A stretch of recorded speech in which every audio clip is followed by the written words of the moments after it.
Hi guys, welcome back. And today we're just going to touch on what are your strengths. And in particular, as we know by now, we jump straight in with the things to avoid. Now, with this particular question, what young people do is they'll just say, my strength is customer service, or I'm great at problem solving. I'm pretty good working in a team.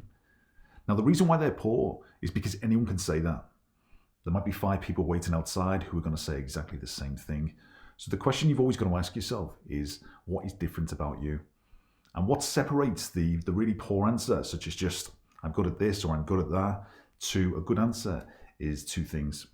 First of which is examples in the form of stories and evidence in the form of facts and figures. So if you say a strength is your attendance record, it's fantastic, it's what we want. But if you back it up by providing the actual evidence, so let's see your report from school, let's see your work record. So that's what makes people feel more comfortable. And again, always remember, whatever you're willing to say, you have to back it up. So what we're going to do now in the next segment is just teach you how to answer this question more effectively with an example. So the first step, guys, is you need to print out the job description, take out your highlighter pen, and then just go through the document, and you'll notice words that stand out. In this particular video, we're going to use an example of a customer service role, part-time, at a call center.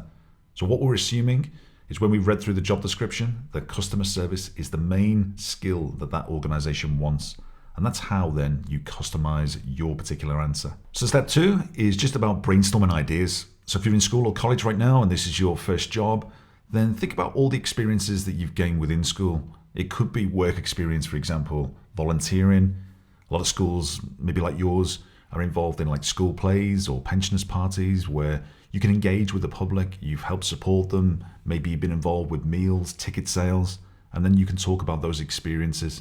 So really important that you, let's say, think about where you actually demonstrated good customer service skills. If you're really struggling and you're thinking, oh my God, I've got no experience whatsoever, then think of a time when you've experienced a great service, whether that's a restaurant, whether it's your favorite store, whether it's online, over the phone, and then discuss that as an example.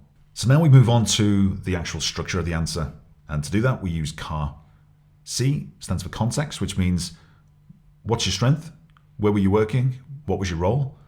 The A is for action, so what did you actually do? And the R is for result, so what happened? All we're looking to do here is just organize your thoughts. Don't go into an interview like you were doing an exam, try and memorize or cram everything in your head. You just, when the question's asked, okay, where was I? The action, okay, what did I do? And then finally, the R is for result. So ultimately, what we're going to do next is your answer should sound something like this. I believe my biggest strength is customer service. And just to give you an example of this, I was involved with the Christmas party at school where we hosted 40 residents of a local care home. My role was the welfare of the residents. So what this meant was listening to queries and ensuring everyone was comfortable with the correct meals. I had to show understanding and patience because some people found it difficult to hear, so I wrote out the instructions on a piece of paper. I also ensured that each resident had a personalised hamper to take away, and I also asked for feedback on how we can improve. It was a great experience, and I received many letters from happy residents who really appreciated the day.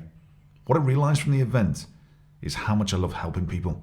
And this is why I believe customer service is my biggest strength. Okay guys, I hope what you've learned there is the difference between a poor answer and a good one. So the poor, always remember, is just one word answers. So customer service or communication.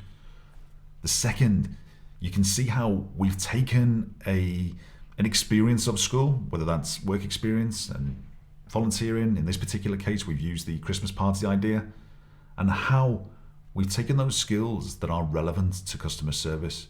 So if you listen to the answer about patience, about listening to people, making sure people are happy, and the result was receiving the letters to confirm that you've delivered good service.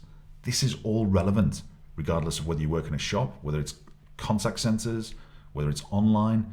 Customer service is about solving people's problems, but doing it in a way where they feel happy and the problem's resolved. So I hope that makes sense. And what we're going to do next is go into the next question and give you some more examples.